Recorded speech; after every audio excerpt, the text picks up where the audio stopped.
아름다운 찬양으로 주님 영광 받으신 줄 믿습니다. 3월이 열리며 봄이 옵니다. 다가오는 봄과 함께 우리의 가슴을 활짝 열고 영의 기쁨과 새로운 생동력으로 무장해서 하나님이 주시는 뜻을 이루어 아름다운 꽃을 피우는 생명 넘치는 아름다운 나무와 같이 우리의 삶이 그리스도의 향기로 피어가는 새봄, 새 역사 이루어지는 은혜의 날, 기쁨의 날 되시기 바랍니다. 하나님의 현존 앞에서 영과 진리로 예배함으로 예배의 기쁨과 말씀의 은혜가 충만하시기 바랍니다. 옥스포드에 있는 거리 슈도 교회당의 주교로 봉직하였던 존 맥커리는 인간이 되신 하나님이라는 책을 썼는데 그 책에서 이렇게 말했습니다. 부활은 십자가를 무효화시키는 사건이 아니다. 왜냐하면 십자가를 통하지 않고서는 부활에 이르는 길이 없기 때문이다. 실로 부활은 십자가에서 탄생된 자유라고 말할 수 있을 것이다. 극복하시는 하나님은 세상에 오신 하나님과 이어지며 그 정점에서 함께 나누시고 세상에 오시고 가르쳐 주시고 고난을 당하시는 하나님과 일맥상통한다라고 말씀했습니다.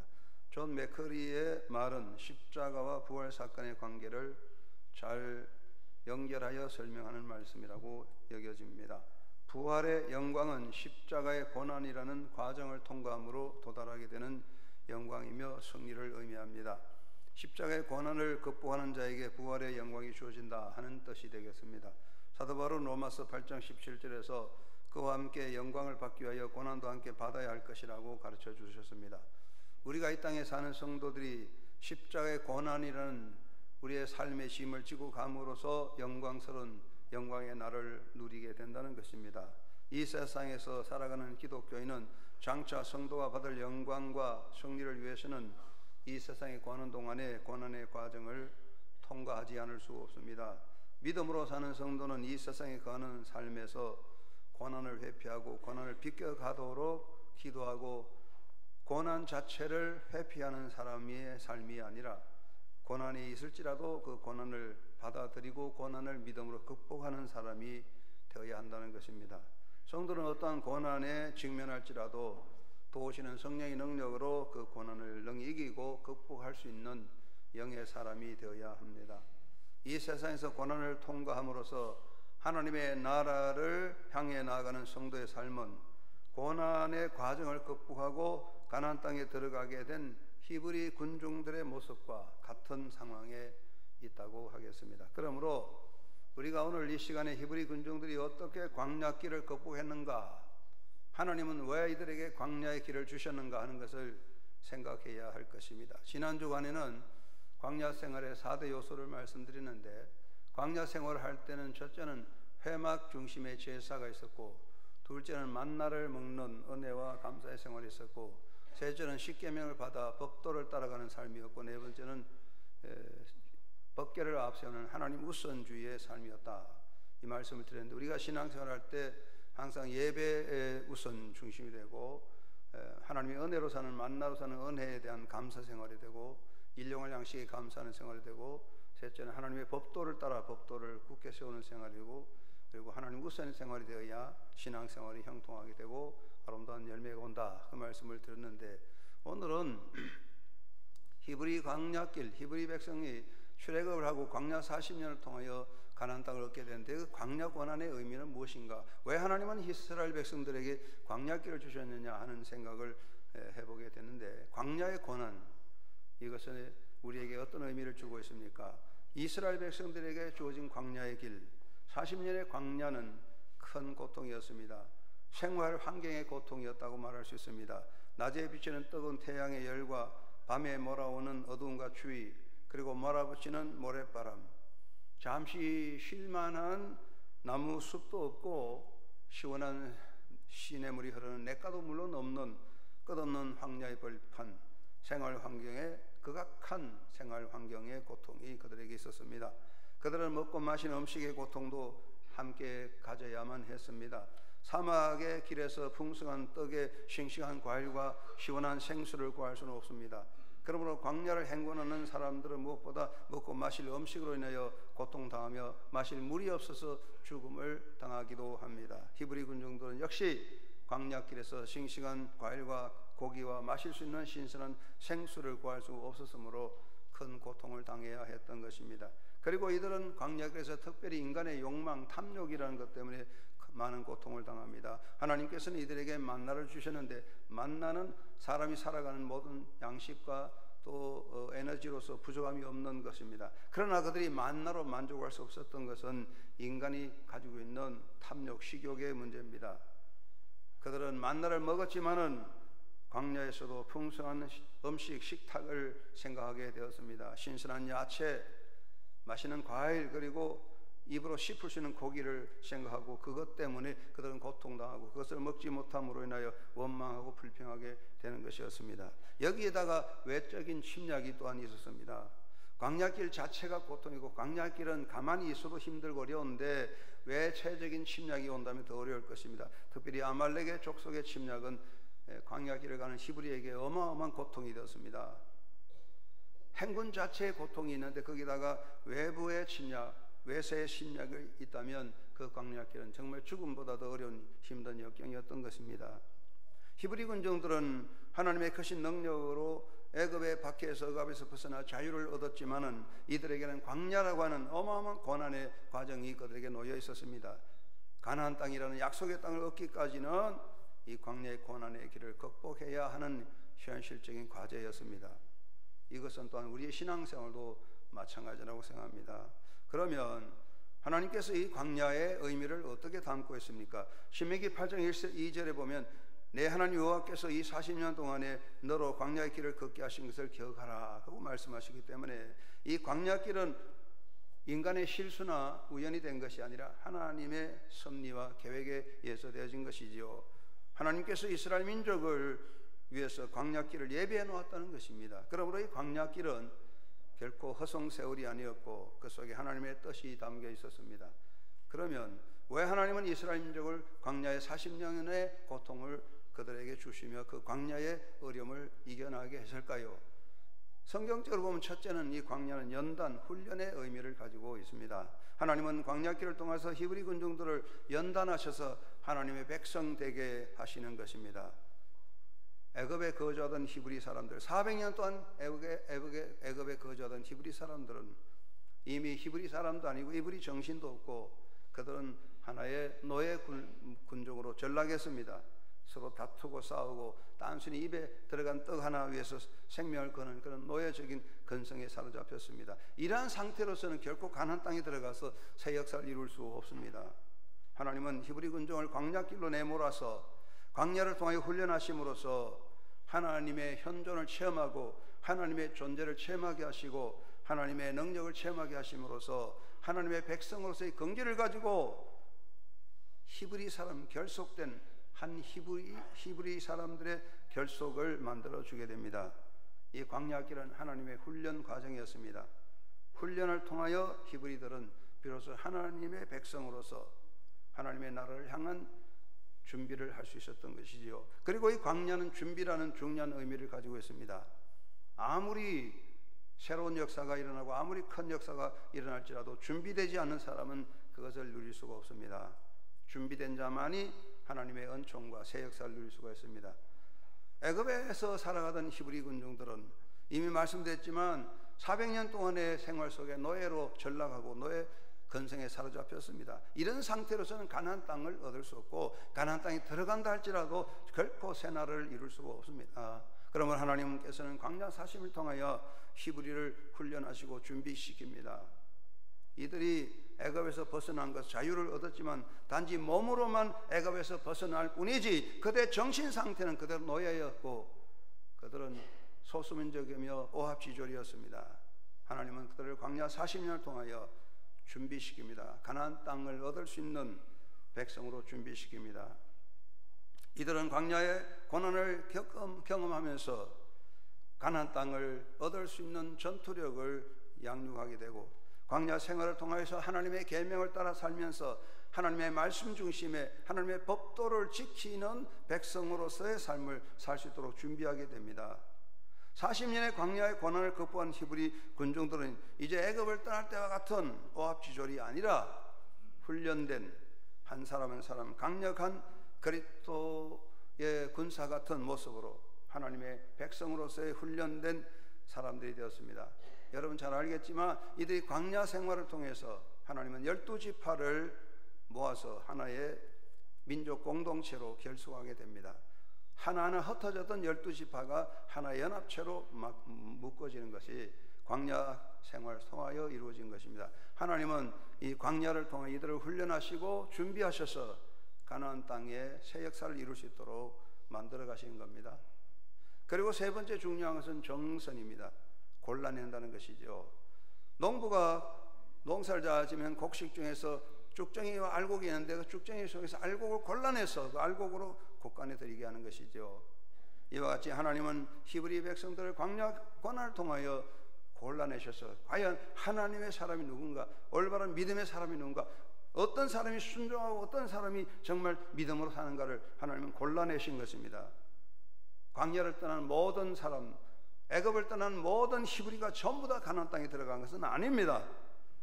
대부분의 사람들은 광야에서 원망과 불평과 불신앙과 우상숭배에 빠짐으로 광야길을 얻지 못하고, 광야길을 극복하지 못하고 광야에서 인생을 마치게 됩니다. 그 중에서 믿음의 사람들만이 결국은 가나안 땅을 얻게 됩니다. 하나님은 광야를 통한 고난을 통하여 믿는 사람, 정말 믿음의 사람, 순종의 사람을 골라내시는 것이죠.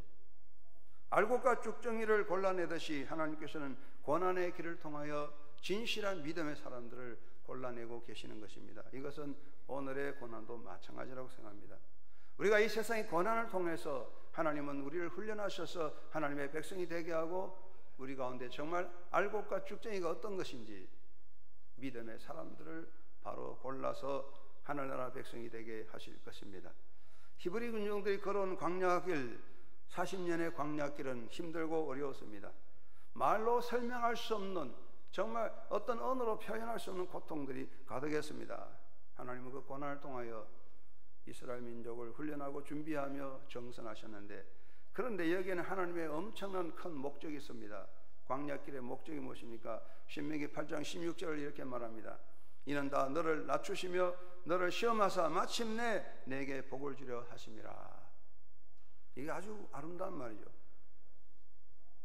너를 낮추시며 너를 시험하사 마침내 내게 복을 주려 하심이라. 이게 광야의 목적이에요.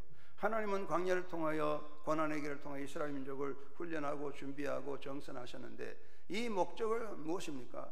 하나님은 이스라엘 백성을 아주 겸손하게 당신의 백성 삼으시고, 또한 얼마나 하나님께 순종하고 얼마나 믿음을 지킨지 시험하셔서 알곡으로 골라내고, 그래서 그 결과에 마침내 복을 주신다고 하셨어요. 이것이 광야 고난의 역사입니다. 광야의 고난은 어려운 일이지만 거기에 위대한 약속은 마침내 복을 주려 하심이라. 이것이 인생의 길과 마찬가지입니다. 성도 여러분, 우리는 이스라엘 민족이 광야길을 극복함으로 가나안의 위대한 역사를 이룬 것 같이 여러분의 삶에 주어지는 인생의 고난이 힘들고 어렵지만 그 고난을 통하여 하나님의 은혜를 체험하시고 하나님의 영광스러운 자리에서는 믿음의 승리자가 되기를 주의 이름으로 축원합니다.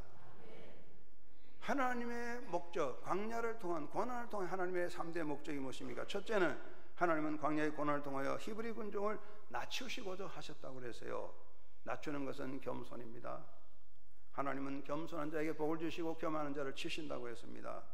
하나님은 이스라엘 백성들을 사랑하셨습니다. 그래서 광야의 고난을 통하여 그들 하나님 앞에 겸손한 백성이 되게 하시는 것입니다. 모세는 그의 백성들을 향하여 말씀합니다. 내 하나님 여호와를 잊어버리게 되지 않도록 삼갈지어다. 내가 먹어서 배불리고 아름다운 집을 짓고 거하게 되며 또 내 우양이 번성하며 은검이 정식되어 내 소유가 다 풍성하게 될 때에 두렵건대 내 마음이 교만하여 내 하나님 여호와를 잊어버릴까 하노라.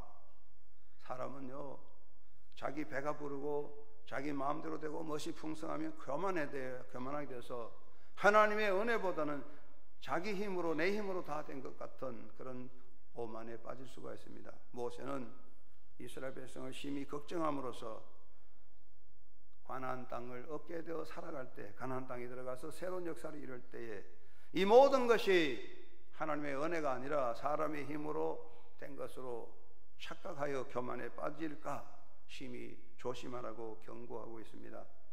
인간이 스스로 교만하게 되면 모든 것이 자신의 인과 능력으로 된 것으로 판단할 때 하나님의 은혜를 잊어버리고 결국 하나님을 떠나게 됩니다. 결국 교만은 패망의 선봉이요 멸망의 길이라고 말하고 있습니다. 이런 점에서 광야의 고난은 매우 중요한 것입니다. 하나님은 히브리 군중들 하여금 고통스러운 광야의 길을 통과하게 함으로써 이 모든 것이 하나님의 은혜임을 깨닫고 하나님 앞에 겸비하게 서게 하여 주신 것입니다. 만약 애굽을 떠나는 히브리 군중들이 아무런 고난의 과정도 없이 순순히 그냥 가나안 땅에 들어갔다면 아마 이들은 하나님의 은혜를 잊어버리고 자기들이 힘으로, 자기들의 노력으로, 자기들의 전략으로 가나안 땅을 얻었다고 착각하게 될 것입니다. 세상에서 가장 위험한 것은, 가장 우리에게 불행한 것은 하나님의 은혜를 망가하고 내 힘으로 되었다고 하는 자만에 빠지는 것입니다. 하나님은 히브리 백성들이 스스로 겸비하여 하나님 앞에 설 수 있도록 광야의 길을 통하여 그들을 연단하여 주었습니다. 오늘 우리에게도 많은 시련과 아픔이 있습니다. 말할 수 없는 이유 없는 아픔들이 있지만 하나님은 그것을 통하여 우리를 겸손하게 하심을 생각하고 아픔이 있을 때, 고난이 있을 때, 실패가 있을 때 겸비한 백성이 되면 하나님은 그것을 통하여 더 큰 역사를 이루시는 것을 믿는 자가 되어야 하겠습니다. 두 번째 중요한 것은 광야의 고난을 통하여 히브리 군중들을 하나님은 시험하셨다는 것입니다. 이 시험은 유혹이 아니라 테스트를 한 것입니다. 하나님께서는 이스라엘 백성들을 광야의 고난을 통하여 그 아픔과 고난 속에서 이들이 얼마나 하나님께 순종하고 얼마나 그 명령을 따르는지 하나님은 시험해 보셨어요. 그렇습니다. 우리가 평안하고 안정되고 만사가 형통하면 정말 믿음이 좋은 것 같고 다 하나님의 뜻대로 사는 것 같습니다. 그러나 상황이 힘들어지고 아픔이 생기고 괴로움이 생길 때는 우리의 믿음이 점점 사라지고 의심과 회의와 원망 불평이 터져나게 됩니다. 하나님은 이스라엘 백성들을 시험하셨습니다. 그 고통의 광야를 통해서 얼마나 하나님께 순종하고 얼마나 믿음을 지키는가를 하나님이 시험해 보신 것입니다. 고린도전서 10장에서 사도 바울이 말씀하시기를 히브리 군중들이 광야에서 어떻게 시험을 당했으며 어떻게 그 시험을 이기지 못하고 넘어졌는가 우리가 깊이 생각하고 그것을 거울로 삼으라고 가르쳐 주었습니다. 우리가 이스라엘 민족의 광야를 생각하고 우리 또한 세상에 살아갈 때 이 세상의 시험을 이기고 믿음으로 굳게 서야 될 것입니다. 그러면 이스라엘 민족의 광야에서 시험을 당한 요소는 무엇입니까? 이스라엘 민족이 광야에서 시험을 당한 첫째 요소는 인간의 욕망, 탐욕이었습니다. 탐욕이 그들을 시험하였습니다. 사람을 흔드는 가장 큰 요소는 탐욕인 것 같습니다. 이들은 광야에서 하나님이 주시는 만나를 먹고 살았습니다.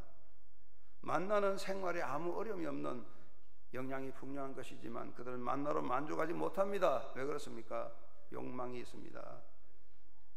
고기를 먹고 싶은 욕망이 생깁니다. 채소를 먹고 맛있는 음식을 먹고 싶은 욕망이 그 마음속에 살아납니다.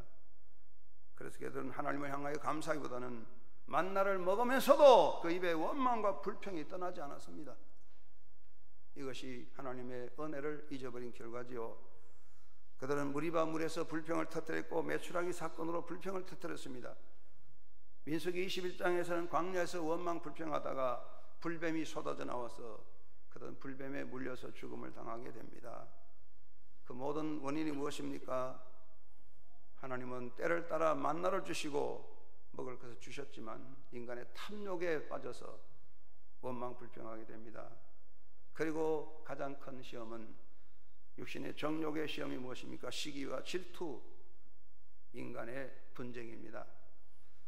이스라엘 백성들은 광야길에 행군할 때 그들 마음속에 불만이 터져나옵니다. 왜 모세가 우리의 지도자냐? 우리도 할 수 있다. 그래서 고라와 다단 온 같은 사람들이 일어나서 모세의 지도력에 반역을 일으키고 우리도 이 일을 할 수 있다고 반역을 일으킵니다. 그 선동에 백성들이 함께 참여해 모세를 향하여 돌 던지고 모세의 지도력을 거부하게 되다가 하나님의 분노를 입어서 그들은 모두 망하게 됩니다. 결국은 반역을 일으킨 고라단 온 같은 가족은 땅속에 매몰되고 백성들 함께 동참한 백성들은 불에 의하여 소멸당하게 되는 결과가 왔습니다.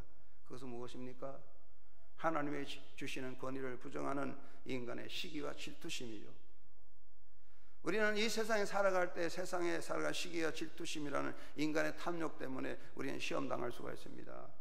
하나님은 내 감사하기보다는 시기와 질투로 분쟁하고 서로 다툴 때 우리는 모두가 몰락하게 되고 결국은 이 시험을 이겨낼 수가 없는 것이 됩니다.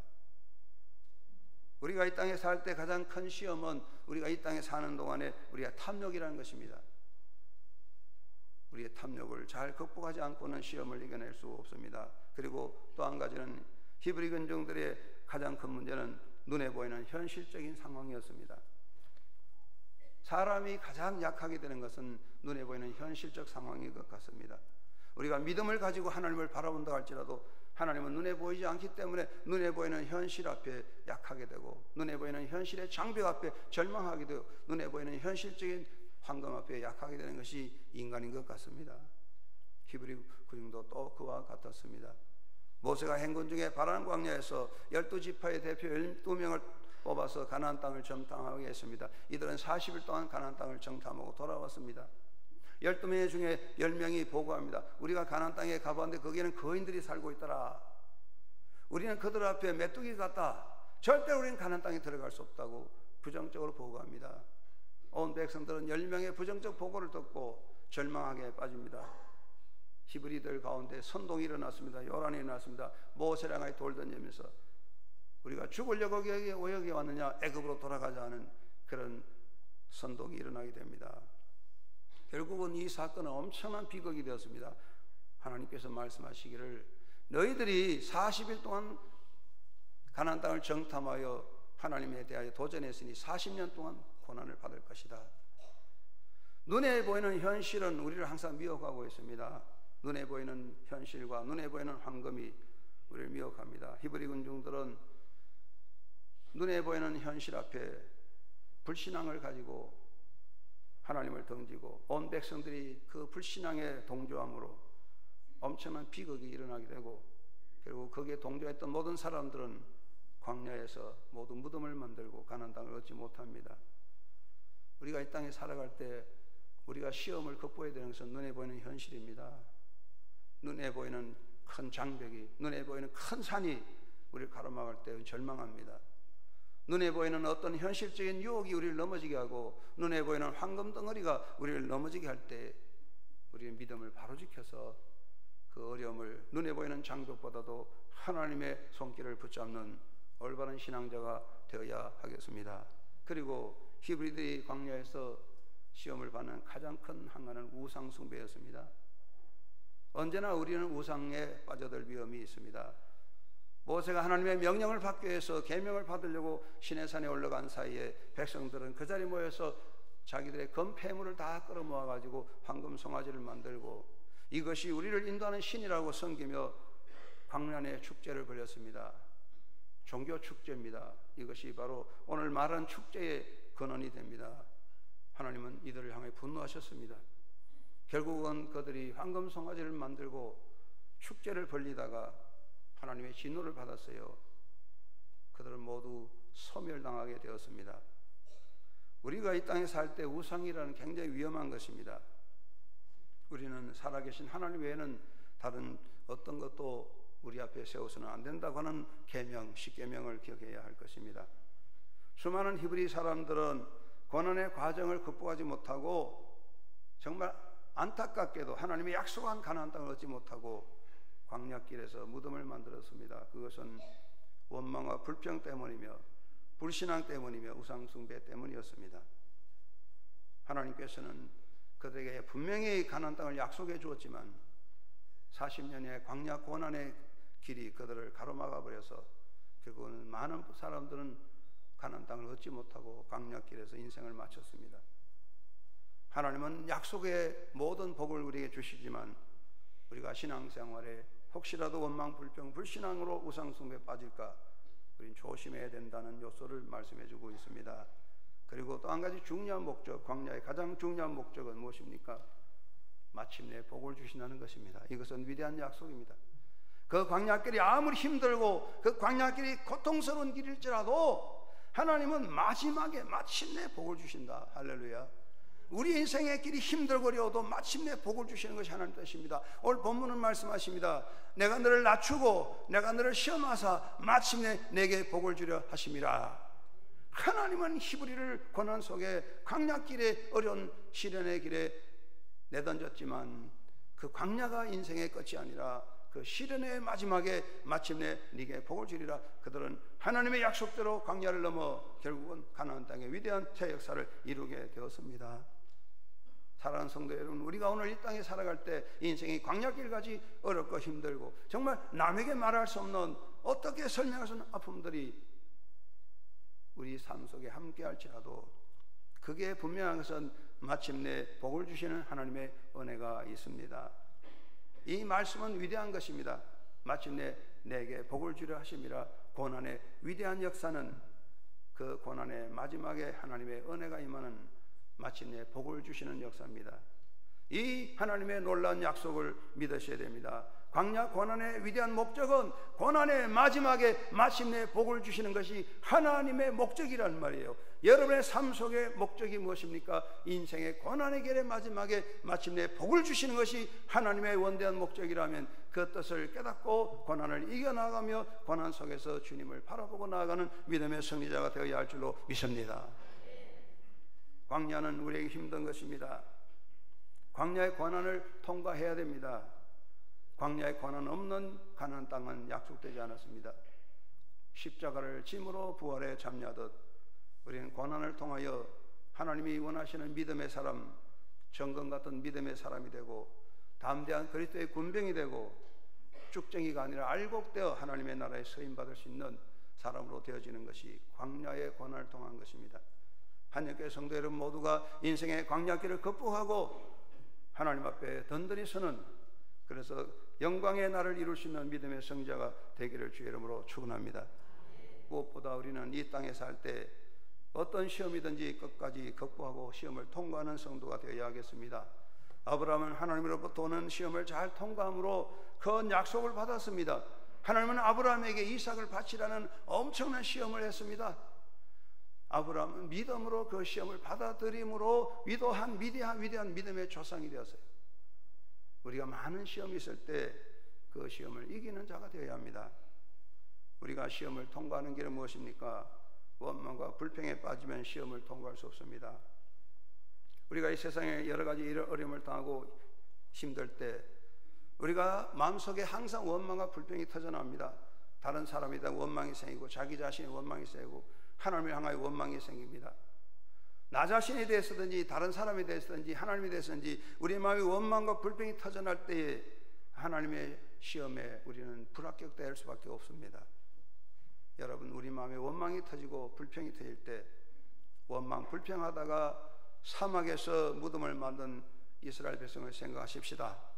그래서 여러분의 마음속에 일어난 원망과 불평을 잘 이기고 극복하고 성령의 능력으로 원망과 불평을 내 마음속에 지워버리고 하나님께 감사하고 찬양하는 변화된 존재가 되기를 간절히 바랍니다.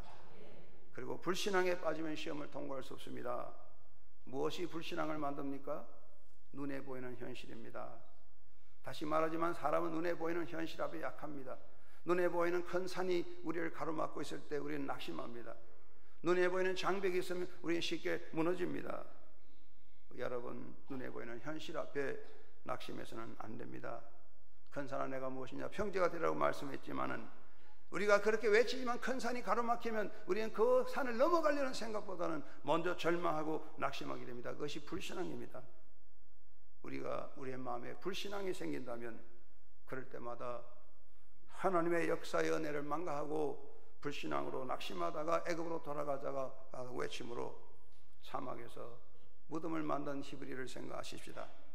어떤 경우이든지 불신앙으로 가지 말고 큰 산에 장벽이 가로막힐지라도 믿음으로 도전하는 신앙자가 되시기를 간절히 바랍니다. 그리고 우상 숭배에 빠져서는 안 됩니다.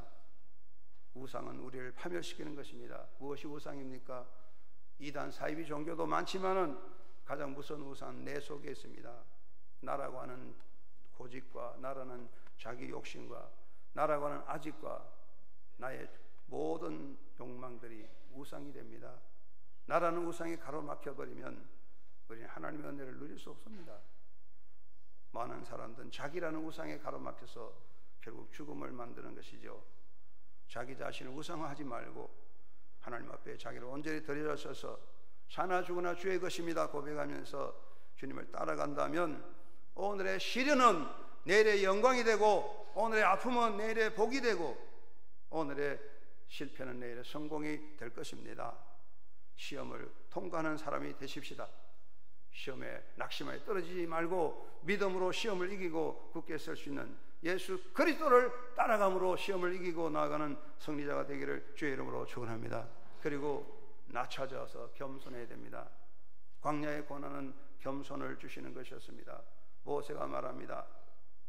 두렵건대 네가 마음에 이르기를 내 능력과 내 손의 힘으로 내가 이 재물을 얻었다 할까 하노라. 내 하나님 여호와를 기억하라. 그가 내게 재물을 얻을 능력을 주셨느니라. 여러분, 혹시라도 우리가 교만하면 안 됩니다. 내가 무엇을 했다 생각하지 말고 하나님의 은혜를 생각하고 늘 하나님 앞에 설 때 하나님은 복을 주십니다. 하나님은 겸손한 자를 사랑하십니다. 교만한 자는 결코 하나님이 기뻐하지 않고 그를 넘어뜨리게 할 뿐입니다. 그렇기 때문에 우리는 항상 겸손해야 됩니다. 사도 바울은 육체의 가시가 그를 괴롭힐 때 하나님 앞에 그 가시를 제거해 달라고 했지만은 하나님은 바울에게 내 은혜가 네게 족하다고 하셨고, 바울은 깨달았습니다. 아, 그렇습니다. 하나님 육체의 가시를 통하여 나를 겸손하게 하시니 감사합니다.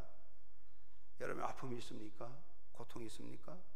그것은 하나님 여러분을 겸손하게 하신다는 걸 깨닫고 겸비하게 되십시오. 그 아픔을 통하여, 그 가시를 통하여 겸손하게 되십시오. 하나님은 그 가시가 영광의 나를로 바꾸어 줄 것입니다. 겸비하게 하나님 앞에 설 수 있는 백성들이 되어야 할 것입니다. 그리고 끝까지 과정을 통과해야 됩니다. 히브리서 3장 14절에 우리가 시작할 때에 확실한 것을 끝까지 견고히 잡으면 그리스도와 함께 참여한 자가 되리라. 끝까지 가야 됩니다. 낙심하면 안 됩니다. 어떤 고난과 역경의 때에도 우리가 낙심하거나 우리가 포기하면 영광의 날을 얻을 수 없습니다. 끝까지 가야 됩니다. 모세가 말하기를 너를 낮추시며 너를 시험하사 마침내 내게 복을 주려 하심이라. 하나님은 마지막에 복을 주시는 분입니다. 과정이 끝나야 영광의 날이 옵니다. 그렇습니다. 우리가 정해진 과정을 끝나야 모든 수료증이 있거나 영광의 날이 옵니다. 과정을 끝내지 아니하면 수료증을 얻을 수 없고, 우리에게 주어진 과정을 끝나지 않고는 영광의 관을 설 수가 없습니다. 그렇다면 하나님이 우리 주신 인생의 과정이 고난의 광야길이 있다면 이 과정을 끝까지 가야만 하나님의 약속의 날을 얻게 되고 멸류관을 설 것입니다. 여러분, 하나님이 주신 인생이 광야길과 같다면 그 길에 많은 어려움도 있고 고난이 있지만 낙심하지 말고 항상 하나님 바라보고 예수님을 바라보고 끝까지 십자가를 이기신 예수님 바라보고 끝까지 견뎌내고 믿음으로 극복하고 의심하지 말고 하나님을 바라보고 달려감으로써, 끝까지 달려감으로써 마침내 복을 주시는, 마침내 하나님의 역사를 맛보고 마침내 응답하시는 하나님의 응답과 마침내 영광되게 하신 하나님의 은총 가운데 영광의 관을 서시고 믿음으로 승리하는 성도들이 되시고 하나님의 자녀로서 복된 날이 되시기를 예수님의 이름으로 축원합니다. 하나님 아버지 감사합니다. 이스라엘 민족을 광야 40년